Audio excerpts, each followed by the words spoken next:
بسم اللہ الرحمن الرحیم۔ انسان تین طرح کے اعمال کرتا ہے، وہ اعمال کے جن میں دین کا فائدہ ہو اور آخرت سنورتی ہو، وہ اعمال کے جن میں دنیا کا فائدہ ہو اور جن سے دنیاوی ضروریات جڑی ہوئی ہوں، اور وہ اعمال کے جن میں نہ دین کا فائدہ ہو اور نہ دنیا کا۔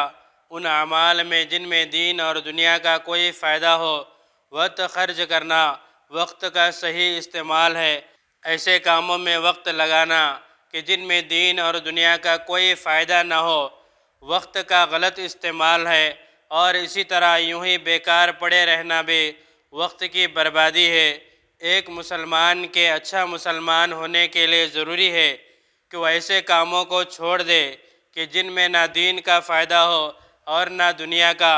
چنانچہ رسول اللہ صلی اللہ علیہ وسلم نے ارشاد فرمایا کہ ترمذی کی حدیث ہے، آدمی کے اسلام کی خوبی اور اچھائی یہ ہے کہ وہ لا یعنی اور فالتو باتوں اور کاموں کو چھوڑ دیتا ہے۔ وقت ایک ایسی دولت ہے جو ضائع ہونے کے بعد دوبارہ ہاتھ نہیں آتی، گیا وقت پھر ہاتھ آتا نہیں۔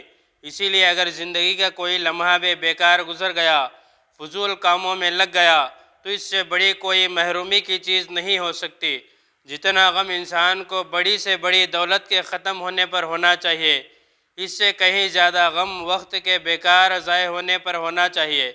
نبی صلی اللہ علیہ وسلم نے ارشاد فرمایا، تندرستی اور فرصت کے لمحات دو ایسی نعمتیں ہیں جن میں اکثر لوگ ٹوٹے میں پڑے ہوئے ہیں، یعنی یہ دونوں نعمتیں ایسی ہیں جن سے لوگ کماحقہ فائدہ نہیں اٹھاتے۔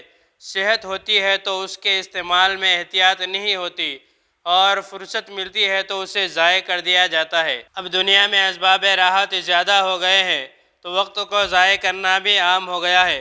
تقریباً معاشرے کا ہر فرد وقت کو ضائع کرنے میں مبتلا ہے۔ کوئی موبائل کا رسیا ہے تو کوئی کرکٹ اور فٹ بال کا مالی خولیا ہے، اور ہماری آزاد جمہوریت میں سیاست ہر گھر کی لونڈی ہے۔ جسے دیکھیے مسائل سیاست پر ایسی بحثیں کرتا نظر آئے گا گویا کہ یہی وزیر اعظم یا پارٹی کا ذمہ دار ہے۔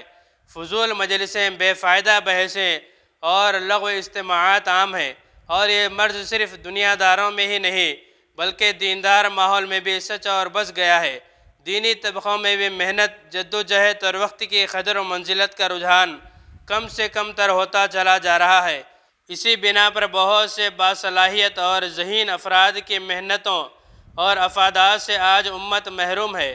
حقیقت یہی ہے کہ اگر ایسے باصلاحیت لوگ اپنے اوقات کی قدر کریں، نہ صرف یہ کہ ان کے علم میں جلا اور ان کا نام روشن ہوگا بلکہ امت بھی ان کی صلاحیتوں سے بھرپور فائدہ اٹھا سکے گی، جیسا کہ سلف صالحین کی محنتیں اور ان کی خدمات ہمارے سامنے ہیں۔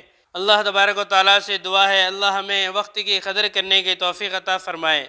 اس طرح کے اور ویڈیوز کے لیے ہمارے چینل کو سبسکرائب کریں، بعد میں لگے بیل آئیکن کو پریس کریں، زیادہ سے زیادہ شیئر کریں۔